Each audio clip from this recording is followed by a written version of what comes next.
Avant de plonger dans cette histoire incroyable, pensez à vous abonner à la chaîne et à activer la cloche. Ici, chaque récit a quelque chose à dire, et vous ne voudrez pas en manquer un seul. Le complexe industriel s'étendait à perte de vue, un dédale de machines rutilantes et de tuyauteries brillantes sous la lumière crue du soleil couchant.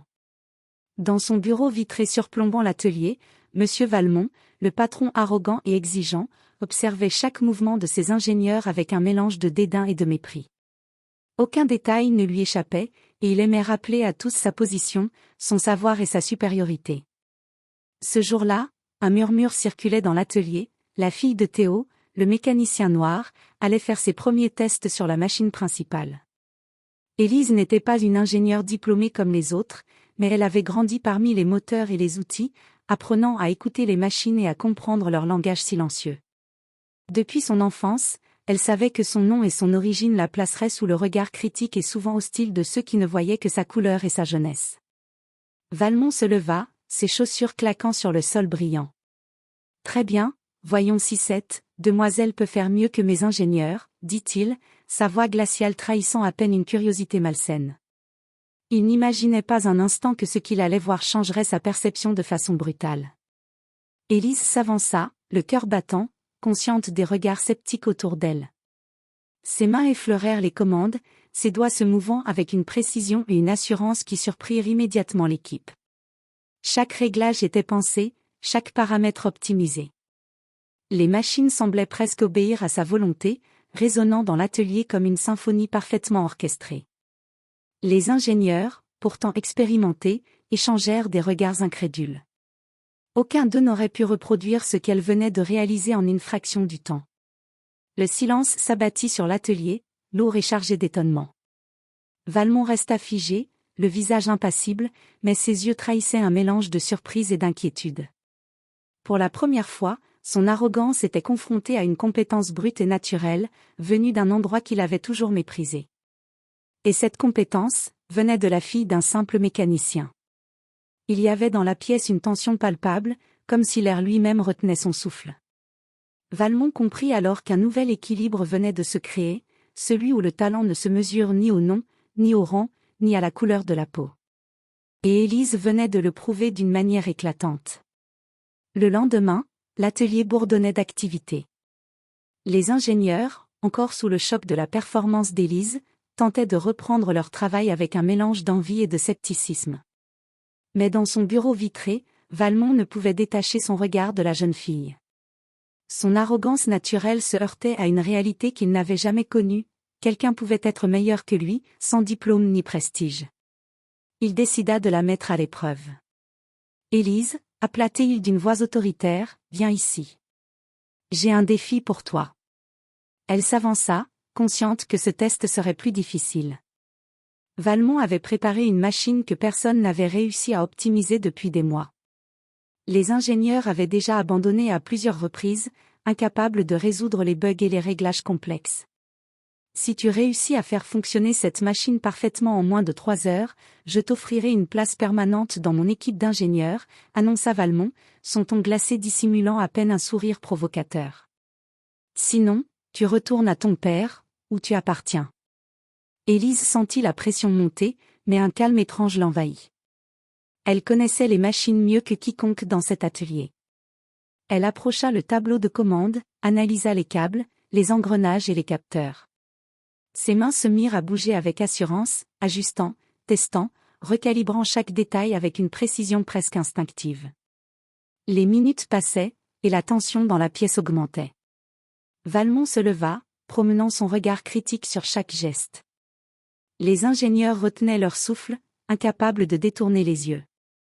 Et puis, la machine ronronna parfaitement, surpassant toutes les performances antérieures. Les écrans affichaient des données exceptionnelles, et les voyants clignotaient en vert, signe que tout fonctionnait à la perfection. Valmont resta figé un instant. Ses lèvres se pincèrent, et pour la première fois, il sentit la chaleur de la frustration. Élise avait non seulement relevé le défi, mais elle avait fait mieux que tous ses ingénieurs réunis. Impressionnant, murmura-t-il, presque pour lui-même. Puis il reprit contenance, son regard devenu plus dur. Très bien, Élise. Tu as passé ce test. Mais ne crois pas que cela suffira à impressionner quelqu'un ici. Les vrais défis commencent maintenant. Élise sourit intérieurement. Elle savait qu'elle venait seulement d'effleurer la surface de ce qu'elle pouvait accomplir. Et pour la première fois, elle sentait que sa compétence et sa détermination pouvaient réellement changer la perception des autres. L'atelier entier parlait encore de l'exploit d'Élise. Les ingénieurs, certains admiratifs, d'autres jaloux, murmuraient son nom dans les couloirs. Mais Valmont, lui, ne supportait pas l'idée qu'une fille de mécanicien ait pu humilier son équipe, indirectement, lui-même. Dans son bureau, il observait Élise à travers la vitre. Son regard froid trahissait un mélange d'agacement et d'intrigue. Il devait la briser, prouver à tous que son succès n'était qu'un coup de chance. Il sortit alors un vieux plan d'ingénierie, un schéma si complexe que même ses ingénieurs chevronnés peinaient à le lire. Devant toute l'équipe rassemblée, il lança. « Élise, viens ici. Si tu prétends savoir mieux que mes ingénieurs, alors déchiffre ce plan et explique-moi comment tu le corrigerais. » Un silence pesant s'installa. Les ingénieurs échangèrent des regards, certains espérant qu'elle échoue enfin. Valmont croisa les bras, sûr de son piège. Élise s'avança calmement. Elle prit le plan dans ses mains, l'étudia attentivement. Ses yeux suivaient les lignes et les chiffres comme s'il s'agissait d'un langage familier. Elle remarqua rapidement les incohérences, les calculs erronés, les pièces mal dimensionnées. D'une voix claire et posée, elle commença à expliquer. Ici, cette pièce est trop petite pour supporter la pression. Là, ce circuit est mal conçu, il va créer une perte d'énergie. Et si vous ajustez cet axe de 2 mm, toute la machine gagnera 20% d'efficacité. Chaque mot tombait comme un coup de marteau. Les ingénieurs prirent des notes en silence, stupéfaits de la justesse de ces remarques. Certains hochèrent la tête, reconnaissant qu'elle avait entièrement raison. Valmont, figé, tentait de garder son masque impassible. Mais au fond de lui, une colère sourde bouillonnait. Non seulement elle avait résolu le problème, mais elle l'avait fait devant tous, exposant involontairement son arrogance et l'incompétence relative de ses ingénieurs. Élise leva les yeux vers lui et ajouta, avec une douceur qui tranchait avec la tension ambiante. « Les machines ne mentent jamais, monsieur Valmont. Il suffit de les écouter. » Un frisson parcourut l'atelier. Pour la première fois, la voix d'une jeune fille avait réduit au silence le patron arrogant. Valmont se contenta d'un léger rictus et déclara. « Très bien. Tu n'es peut-être pas une simple mécanicienne après tout. Mais retiens bien ceci, Élise, ici, tu es sur mon terrain. Et je ne laisserai personne m'éclipser. » Élise comprit alors qu'il ne s'agissait plus seulement de prouver son talent, mais de survivre dans un univers où son intelligence devenait une menace pour l'orgueil du patron. L'écho des paroles d'Élise résonnait encore dans l'atelier. Les ouvriers et ingénieurs ne parlaient que d'elle, certains admirant son talent, d'autres murmurant que Valmont n'allait pas la laisser briller longtemps. Et ils avaient raison. Dans son bureau, Valmont fixait le tableau de commande d'une machine monumentale, la plus complexe et la plus capricieuse de toute l'usine. Depuis des années, elle tombait en panne régulièrement, engloutissant temps et argent, sans que personne ne parvienne à résoudre son problème fondamental. Pour Valmont, c'était l'occasion parfaite de piéger Élise. Le lendemain matin, il convoqua toute l'équipe dans l'atelier. Son ton solennel glaça l'air. « Mesdames et messieurs, annonça-t-il, aujourd'hui nous allons voir si le « génie » d'Élise n'est pas qu'un simple coup de chance. Voici la machine Titan. Aucun ingénieur n'a jamais réussi à la stabiliser durablement. Élise, si tu échoues, tu quitteras cet atelier sur le champ. » Un silence pesant s'installa. Tous les regards convergèrent vers elle. Théo, son père, serra les poings dans un coin de l'atelier, partagé entre fierté et inquiétude. Élise respira profondément. La Titan, elle la connaissait. Elle avait passé des nuits entières, enfant, à observer son père tenter de la réparer, notant dans un petit carnet ses propres hypothèses. Cette machine n'était pas une ennemie pour elle, c'était un vieux monstre fatigué qui attendait qu'on le comprenne. Elle s'approcha, posa une main sur l'acier froid, puis commença son inspection. Elle écouta attentivement les vibrations, observa les flux sur les écrans, vérifia les connexions. Les ingénieurs la regardaient, intrigués, elle ne travaillait pas comme eux, Elle semblait communiquer avec la machine. Après une heure de silence tendu, Élise demanda. Monsieur Valmont, puis-je utiliser l'ancien système de refroidissement, celui que vous avez fait démonter l'an dernier? Valmont fronça les sourcils. Personne n'avait osé remettre en question ses choix techniques. Mais, pris au piège devant tout le monde, il acquiesça sèchement. Élise fit alors rebrancher certains câbles, modifia la circulation du fluide, réajusta 3 pièces avec une précision chirurgicale, et appuya sur le bouton principal. Un grondement sourd parcourut la Titan. Puis, contre toute attente, la machine se mit à fonctionner avec une fluidité et une stabilité que personne n'avait jamais vues. Les voyants passèrent tous au vert, et les écrans affichaient une efficacité record. L'atelier explosa en applaudissements étouffés, certains ingénieurs ne pouvant contenir leur admiration. Valmont, lui, resta immobile. Son regard fixait la Titan, mais son esprit bouillonnait. Non seulement elle avait résolu l'impossible, mais elle venait aussi de prouver devant toute l'usine que sa vision surpassait celle du patron. Élise, essoufflée mais sereine, se tourna vers lui et dit calmement. La différence entre un échec et une réussite, ce n'est pas la machine. C'est la manière dont on la traite. Ces mots résonnèrent dans l'atelier comme une gifle. Et, pour la première fois, Valmont ne trouva rien à répondre. Depuis l'exploit d'Élise avec la Titan, l'ambiance dans l'atelier avait changé. Les ouvriers la saluaient avec respect, les ingénieurs les plus honnêtes venaient discrètement lui demander conseil, et même certains contremaîtres murmuraient qu'elle avait sauvé l'usine. Mais pour Valmont, c'était une humiliation insupportable. Chaque fois qu'il descendait dans l'atelier, il sentait les regards peser sur lui, comme si son autorité avait été fissurée. Lui, le patron intouchable, éclipsé par la fille d'un simple mécanicien. Dans son bureau, il claqua la porte derrière lui, les mâchoires serrées. « Elle croit peut-être qu'elle peut me voler ma place ?» murmura-t-il. « Non, je vais lui rappeler où est sa vraie position. » Il convoqua en secret 2 de ses ingénieurs les plus jaloux, Lambert et Fournier. Devant eux, il posa un plan complexe, volontairement truffé d'erreurs. « Voici un projet que nous présenterons demain devant les actionnaires, dit-il froidement. Et c'est Élise qui le défendra. » Les 2 ingénieurs échangèrent un regard surpris. « Mais, si elle échoue, tout le monde verra que ce n'est qu'une imposture, » glissa Lambert avec un sourire mauvais. « Exactement, » confirma Valmont. « Elle sera ridiculisée, et son père avec elle. » Le lendemain matin, Élise fut convoquée sans explication. Quand elle entra dans la grande salle de conférence, elle découvrit les visages austères des actionnaires alignés comme des juges, et Valmont qui l'invita à avancer. « Mesdames et messieurs, » déclara-t-il avec un sourire perfide, « voici Élise, la nouvelle perle de notre atelier. Elle va vous présenter la mise à jour du projet Atlas. » Un murmure parcourut la salle. Élise fronça légèrement les sourcils en découvrant le plan que Valmont lui tendait. En un coup d'œil, elle comprit, le schéma était truffé de failles, volontairement conçues pour l'induire en erreur. Elle sentit les regards lourds des actionnaires et de Valmont peser sur elle. Un piège évident. Si elle présentait ce plan tel quel, elle passerait pour une incompétente. Si elle refusait, elle paraîtrait insolente. Son cœur battait vite, mais une flamme déterminée s'alluma dans ses yeux. Elle releva doucement la tête, et dit d'une voix calme mais ferme. « Mesdames et messieurs, je ne vais pas vous présenter ce plan. Parce qu'il est faux. » Un silence de plomb tomba dans la salle. Les actionnaires se redressèrent, surpris. Valmont serra les poings discrètement, le visage tendu. Élise continua. « Ce schéma comporte des erreurs qui mettraient en péril non seulement la production, mais aussi la sécurité de nos employés.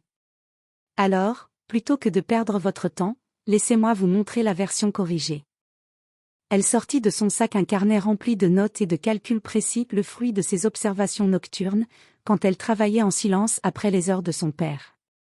En quelques minutes, elle expliqua avec clarté et assurance les ajustements nécessaires, esquissant devant eux une solution non seulement viable, mais bien plus performante que l'original.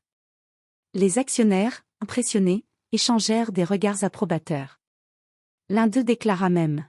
« Voilà le type d'esprit que nous voulons dans cette usine. » Valmont resta figé, le visage crispé. Son piège venait de se retourner contre lui. Pire encore, Élise avait gagné le respect direct de ceux qui tenaient entre leurs mains l'avenir de l'usine. Et cette fois-ci, il ne pouvait pas l'effacer d'un revers de main. Depuis la réunion avec les actionnaires, la réputation d'Élise avait pris une ampleur inattendue. Certains parlaient d'elle comme d'un prodige, d'autres comme d'un miracle. Même les ouvriers les plus discrets levaient la tête lorsqu'elle passait, avec un mélange de fierté et d'admiration. Mais Valmont, lui, sentait son monde s'effriter. Chaque compliment adressé à Élise sonnait comme une gifle. Son orgueil, nourri par des années d'autorité incontestée, ne supportait plus cette ombre grandissante qui menaçait de l'éclipser. « Si je ne peux pas la battre par la compétence, murmura-t-il en fixant son reflet dans la vitre de son bureau, alors je la détruirai autrement. » Il se mit à fouiller dans la vie d'Élise, utilisant ses contacts et son pouvoir.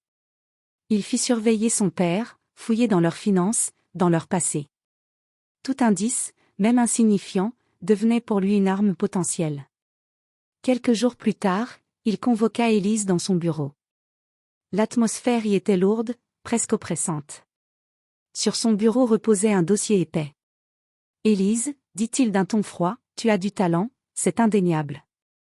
Mais le problème avec les gens comme toi, c'est que votre passé finit toujours par vous rattraper. » Il ouvrit le dossier et fit glisser quelques papiers vers elle.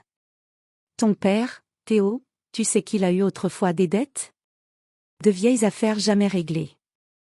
Imagine ce que diraient les actionnaires si la fille d'un homme au passé douteux représentait l'avenir de cette usine. » Élise sentit son cœur se serrer. Elle savait que son père avait traversé des moments difficiles dans sa jeunesse, travaillant jour et nuit pour échapper à la misère. Mais jamais il n'avait commis de faute morale, ses dettes n'étaient que la trace d'années de lutte pour nourrir sa famille. « Vous cherchez à me salir, répondit-elle calmement, mais vous ne connaissez pas mon père. Cet homme a donné sa vie à cette usine, et il m'a appris chaque chose que je sais. S'il a eu des dettes, c'est parce qu'il se battait pour survivre dignement. » Valmont claqua le dossier. « La vérité importe peu, Élise. Ce qui compte, c'est ce que les gens croient. Et crois-moi, je peux faire en sorte que tout le monde voit ton père comme un poids, et toi comme une erreur. » Un silence glacé s'abattit. Mais au lieu de se laisser intimider, Élise releva la tête. Ses yeux brillaient d'une détermination nouvelle. « Vous pouvez essayer de me salir, monsieur Valmont. Mais je n'ai pas honte de mon père, ni de mes origines. Ce que j'ai accompli ici, personne ne pourra l'effacer. » Ces mots, dits avec une conviction profonde, frappèrent Valmont plus fort qu'il ne l'aurait imaginé. Pour la première fois, il comprit que briser Élise ne serait pas si simple. Elle avait hérité de la force de son père, une force qu'aucun dossier ni aucun mensonge ne pouvait détruire. Dans l'ombre, Valmont serra les poings. S'il voulait l'éliminer, il allait devoir employer des moyens encore plus sournois, peut-être même dangereux. L'usine vibrait d'une activité fébrile. Depuis la réussite d'Élise devant les actionnaires, la confiance en ses compétences grandissait. Les ouvriers venaient la consulter, certains ingénieurs suivaient désormais ses conseils, et même les contremaîtres les plus endurcis la regardaient avec un respect qu'ils n'avaient jamais accordé à une nouvelle venue. Mais pour Valmont, chaque sourire dirigé vers elle était une provocation. Son orgueil blessé avait franchi un cap, il ne voulait plus seulement l'humilier, il voulait la détruire définitivement. Un soir, alors que l'atelier se vidait peu à peu, Valmont rejoignit discrètement Lambert et Fournier, ses deux ingénieurs complices.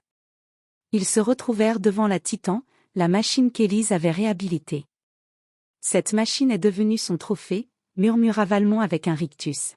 « Si elle tombe en panne de manière spectaculaire, et qu'on prouve qu'elle seule y a touché, elle sera finie. » Lambert, un tournevis à la main, acquiesça.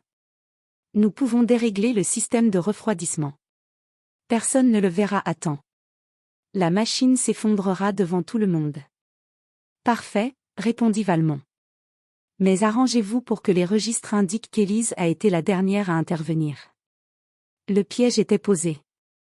Le lendemain, une grande démonstration technique avait été organisée devant l'ensemble des employés et quelques actionnaires venus inspecter les progrès de l'usine. La Titan était au centre de toutes les attentions.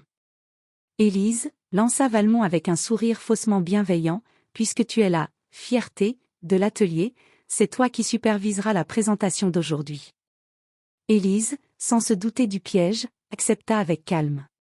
Elle inspecta rapidement la machine, tout semblait normal. Puis elle lança la mise en marche. Au début, tout fonctionna parfaitement. Les écrans affichaient des résultats optimaux, et les actionnaires notaient avec satisfaction. Mais soudain, un bruit sourd résonna. Des voyants rouges s'allumèrent. La Titan vibra violemment, menaçant de s'arrêter brutalement. Un murmure inquiet parcourut la salle. Valmont, feignant la surprise, s'exclama d'une voix forte.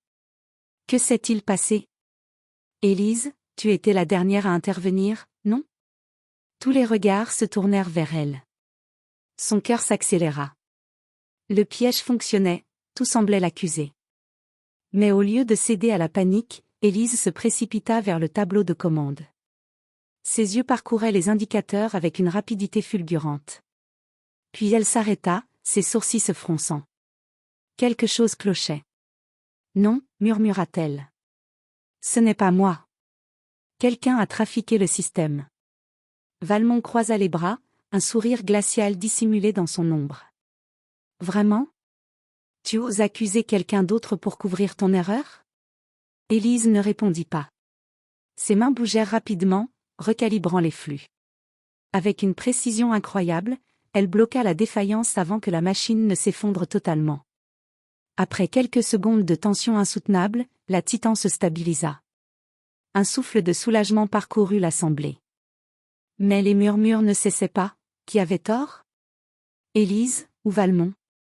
Élise, haletante, se tourna vers la foule. Cette panne n'était pas naturelle. Donnez-moi du temps, et je prouverai qui a voulu saboter cette machine. Valmont, cette fois, ne put dissimuler une crispation. Sa manigance venait de se heurter à une muraille, la détermination inébranlable d'Élise. L'échec du sabotage avait laissé l'atelier dans une atmosphère étrange. D'un côté, tout le monde était impressionné par la façon dont Élise avait sauvé la Titan au dernier moment. Mais de l'autre, un doute planait, et si Valmont avait raison ? Et si la panne avait été causée par elle ? Élise le sentait. Chaque regard porté sur elle contenait un mélange d'admiration et de suspicion. Elle savait qu'elle devait découvrir la vérité, sinon l'ombre du doute détruirait lentement sa crédibilité. Ce soir-là, bien après que les ouvriers furent partis, Élise revint dans l'atelier. Seule, avec pour seule lumière la lueur des néons, elle s'agenouilla devant la Titan. Elle commença à inspecter chaque composant, chaque câble, chaque réglage. Au bout d'une heure, son regard se figea. Un petit écrou avait été volontairement déplacé dans le système de refroidissement. Une pièce insignifiante en apparence, mais suffisante pour provoquer une surchauffe fatale. Élise serra les dents. Quelqu'un avait bel et bien saboté la machine. Et ce quelqu'un savait exactement ce qu'il faisait. En relevant la tête, elle remarqua quelque chose d'encore plus troublant, une trace de graisse inhabituelle sur l'un des panneaux. Elle connaissait cette odeur, ce type de lubrifiant spécifique. Ce n'était pas celui qu'elle utilisait, mais elle savait très bien qui en faisait usage. Lambert. Le lendemain matin, Élise retrouva Lambert dans l'atelier. Elle s'approcha calmement, un carnet à la main. « Lambert, dit-elle d'une voix douce, tu étais ici avant la présentation, n'est-ce pas ?» L'homme sursauta légèrement, puis tenta de sourire. « Moi ? Non, pas du tout. » Pourquoi ? Élise ouvrit son carnet et montra un petit échantillon de graisse qu'elle avait prélevé sur la Titan. « Parce que cette trace vient d'un produit que toi seul utilises dans l'atelier. » Tu veux toujours nier ? Le visage de Lambert se décomposa. Il jeta un coup d'œil nerveux autour de lui. Ses mains tremblaient. « Ce n'est pas moi. Valmont, il m'a obligé. » Il s'interrompit aussitôt, se mordant la lèvre. Mais c'était trop tard, Élise avait entendu. Plus tard, dans le bureau vitré, Valmont observait la scène de loin. Quand il vit Lambert, pâle comme un mort, baisser les yeux devant Élise, il comprit que son complice venait de flancher. Misérable, gronda-t-il entre ses dents. Il savait alors que le temps jouait contre lui. Élise s'approchait dangereusement de la vérité. Et si elle la révélait aux actionnaires, c'était lui qui serait détruit. Pour la première fois, Valmont eut peur. Le bruit du sabotage et du sauvetage de la Titan s'était répandu comme une traînée de poudre. Dans l'usine, plus personne ne parlait d'autre chose. Certains défendaient Élise, d'autres doutaient encore, mais une chose était sûre, tout le monde attendait la réunion générale convoquée par Valmont pour clarifier les faits. Le grand hall résonnait du brouhaha des ouvriers, des ingénieurs et des contremaîtres rassemblés. Même quelques actionnaires avaient fait le déplacement, intrigués par cette affaire. Au centre, Valmont se tenait droit, son costume impeccable, son visage impassible. À ses côtés, Lambert paraissait nerveux, la sueur perlait sur son front. Élise entra d'un pas assuré, son carnet serré contre elle. Les murmures cessèrent presque instantanément. Tous attendaient de voir ce qu'elle allait dire. « Mesdames et messieurs », commença Valmont d'une voix claire, il y a eu un incident grave avec la Titan. J'ai convoqué cette assemblée pour qu'on entende enfin la vérité. Il lança un regard lourd de menace à Élise. Cette apprentie talentueuse, certes, mais inexpérimentée, a commis une erreur qui aurait pu coûter cher à l'usine. Un murmure parcourut la foule. Certains hochèrent la tête, d'autres restaient sceptiques. Élise, elle, inspira profondément et avança d'un pas. Non, dit-elle fermement. Ce n'était pas une erreur. C'était un sabotage. Un silence glacé tomba sur la salle. Élise ouvrit son carnet et montra le petit échantillon de graisse qu'elle avait conservé. J'ai trouvé cette trace sur la Titan. Ce produit n'est utilisé que par une seule personne ici, Lambert. Tous les regards se tournèrent vers lui. Lambert pâlit davantage, incapable de soutenir les yeux de ses collègues. Élise continua. Mais Lambert n'a pas agi seul. Il a obéi à des ordres. Ceux de M. Valmont. Un frisson parcourut l'assemblée. Valmont fronça les sourcils, feignant l'indignation. Quelle insolence! Lança-t-il. Voilà où mène l'arrogance d'une gamine sans diplôme. Accuser son patron devant tout le monde? Tu n'as aucune preuve. Élise le fixa droit dans les yeux. La preuve se tient juste à côté de vous. Tous les regards se reportèrent sur Lambert. Pris au piège, incapable de supporter la pression, il craqua. C'est vrai, balbutia-t-il. Valmont m'a ordonné de dérégler la machine. Je n'avais pas le choix. Un brouhaha éclata dans la salle. Les ouvriers s'exclamèrent, les ingénieurs se levèrent de leurs chaises. Les actionnaires, eux, échangèrent des regards graves. Valmont tenta de reprendre le contrôle. Des mensonges. Des accusations ridicules. Ce garçon essaie de sauver sa peau en m'accusant. Mais sa voix, autrefois si autoritaire, sonnait creuse. L'ombre du doute s'était installée. Et au milieu du tumulte, Élise resta droite, son regard brillant de détermination. Elle venait de faire vaciller l'empire d'arrogance de Valmont. Le tumulte dans le hall avait pris des allures de tempête. Les ouvriers murmuraient, les ingénieurs discutaient à voix basse, et les actionnaires, eux, restaient froids et silencieux, observant chaque geste de Valmont comme des juges dans un tribunal. Valmont, le visage fermé, s'efforçait de garder son aplomb, mais ses yeux trahissaient une lueur de panique. « Vous allez vraiment croire cet enfant ?» lança-t-il d'une voix vibrante. « Une mécanicienne sans diplôme, contre moi, le directeur qui a bâti cette entreprise ?» Un silence pesant suivit ces mots. Puis, contre toute attente, l'un des actionnaires se leva. « Monsieur Valmont, dit-il d'un ton sec, ce qui compte ici, ce ne sont pas vos titres, mais les résultats. Et aujourd'hui, nous voyons que cet enfant, comme vous dites, a non seulement sauvé votre machine, mais aussi démontré une clairvoyance que vos propres ingénieurs n'ont pas eue. » Les autres actionnaires hochèrent la tête. Certains prirent même des notes. Le sol semblait se dérober sous les pieds de Valmont. Élise, elle, ressentit une étrange émotion. Une partie d'elle voulait savourer cette victoire, mais une autre hésitait. Elle voyait Valmont trembler, acculé, comme un prédateur blessé. Après la réunion, alors que la foule commençait à se disperser, l'un des ingénieurs, un vieil homme respecté, vint voir Élise. « Tu as fait ce qu'aucun de nous n'a osé, » dit-il avec gravité. « Mais fais attention. Détruire un homme publiquement, c'est aussi une forme de pouvoir. Et le pouvoir, mal employé, dévore l'âme. Ces paroles résonnèrent en elle. Le soir venu, seule dans l'atelier désert, Élise se mit à réfléchir. Elle avait les preuves, elle avait le soutien des actionnaires, et le moment était venu d'achever la carrière de Valmont. Mais, si elle allait jusqu'au bout, l'usine risquait d'entrer dans une crise majeure. Valmont, malgré ses défauts, avait construit cette entreprise. Devait-elle donc le détruire totalement pour laver son honneur? Ou bien lui tendre une ultime chance de se racheter, au risque qu'il recommence? Son cœur penchait pour la justice, mais son esprit lui soufflait que parfois, la plus grande force n'était pas de vaincre un ennemi, mais de l'obliger à changer. Élise resta longtemps à contempler la Titan, son reflet dans l'acier poli. La décision qu'elle prendrait allait non seulement sceller son destin, mais aussi celui de toute l'usine. Le lendemain, une nouvelle réunion fut convoquée, cette fois à la demande des actionnaires eux-mêmes. La grande salle était pleine à craquer, ouvriers, ingénieurs, contremaîtres, tous voulaient assister au dénouement. Au centre, Élise se tenait droite, ses mains posées sur le carnet qui contenait encore les preuves du sabotage. Valmont, lui, avait perdu de son assurance. Ses traits étaient tirés, ses gestes nerveux.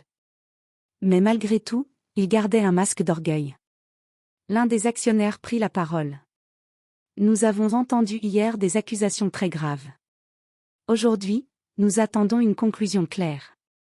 Mademoiselle Élise, souhaitez-vous que nous rendions un jugement officiel? Un silence solennel tomba dans la salle. Tous les regards convergèrent vers la jeune femme. C'était le moment. Élise inspira profondément, ses yeux fixés sur Valmont. Elle vit l'homme arrogant, autoritaire, mais aussi l'homme fatigué, fragile, qui savait sa chute imminente. Elle pensa aux paroles du vieil ingénieur, le pouvoir, mal employé, dévore l'âme. D'une voix ferme, elle répondit. Monsieur Valmont a trahi la confiance de tous ici. Il a mis en danger la machine, l'usine, et nos vies. J'ai les preuves de son sabotage, et Lambert a confirmé ses ordres. Un murmure parcourut la foule. Valmont serra les poings, son visage se crispa. Élise fit une pause, puis ajouta, avec gravité. Mais je ne demande pas sa destruction totale. Je demande sa destitution immédiate de ses fonctions, et qu'il soit tenu à l'écart de la gestion. L'usine mérite un dirigeant honnête et visionnaire. Pas un tyran. Le choc fut immense. Certains s'attendaient à ce qu'elle exige vengeance et ruine. Mais au lieu de cela, elle avait choisi une voie plus haute, celle de la justice sans haine. Les actionnaires échangèrent un long regard. Puis, l'un d'eux déclara. Nous approuvons. Monsieur Valmont est relevé de ses fonctions avec effet immédiat. Un tonnerre d'applaudissements retentit dans la salle. Les ouvriers frappaient des mains, certains scandaient le nom d'Élise. Valmont, blême, vacilla sous les huées et dut quitter la salle sous escorte. Élise, elle, resta immobile, humble au milieu des acclamations. Elle n'avait pas seulement vaincu Valmont. Elle avait prouvé que le respect ne s'impose pas par la force, mais par le courage et l'intégrité. Et désormais, tout le monde le savait, la fille du mécanicien noir venait d'écrire une nouvelle page de l'histoire de l'usine. Les semaines qui suivirent furent marquées par un profond bouleversement. Le nom de Valmont, autrefois synonyme de pouvoir et de respect craintif, ne provoquait plus que le silence gêné. Il avait quitté l'usine, et avec lui, son règne d'arrogance. Mais au milieu de ce vide, une nouvelle figure avait émergé, Élise. Un matin, les ouvriers la trouvèrent déjà dans l'atelier, les mains couvertes de graisse, occupée à perfectionner la Titan. Elle n'avait pas changé. Elle n'était ni devenue distante, ni arrogante. Elle restait la même fille passionnée par la mécanique, qui travaillait dur et parlait avec simplicité. Pourtant, tout avait changé autour d'elle. Les ingénieurs venaient désormais lui demander conseil. Les contremaîtres, qui autrefois la regardaient avec scepticisme, prenaient des notes lorsqu'elle expliquait ses idées. Même les actionnaires, impressionnés, décidèrent de lui offrir une bourse prestigieuse pour poursuivre des études d'ingénierie dans l'une des meilleures écoles du pays, tout en gardant sa place dans l'usine. Le soir, de retour chez elle, Élise retrouvait son père. Ce dernier, assis sur son vieux fauteuil, l'écoutait raconter sa journée avec des yeux brillants de fierté. « Tu sais, dit-il un soir, quand tu étais petite et que tu démontais mes outils pour les comprendre, beaucoup riaient. Il disait, une fille ne sera jamais mécanicienne. Mais aujourd'hui, c'est toi qui montres au monde que le talent n'a pas de couleur, ni de genre. Élise sourit, les yeux humides. Tout ce que je sais, papa, c'est toi qui me l'as appris. Ils restèrent silencieux un moment, bercés par le bruit lointain des machines de l'usine. La Titan, quant à elle, devint plus qu'une simple machine. Elle symbolisait la victoire d'Élise, la preuve vivante que la passion, le travail et le courage pouvaient surpasser la haine et l'arrogance. Et dans chaque boulon serré, dans chaque engrenage huilé, vivait une promesse. Celle d'un avenir où la fille du mécanicien noir ne serait plus seulement une exception, mais un exemple pour tous.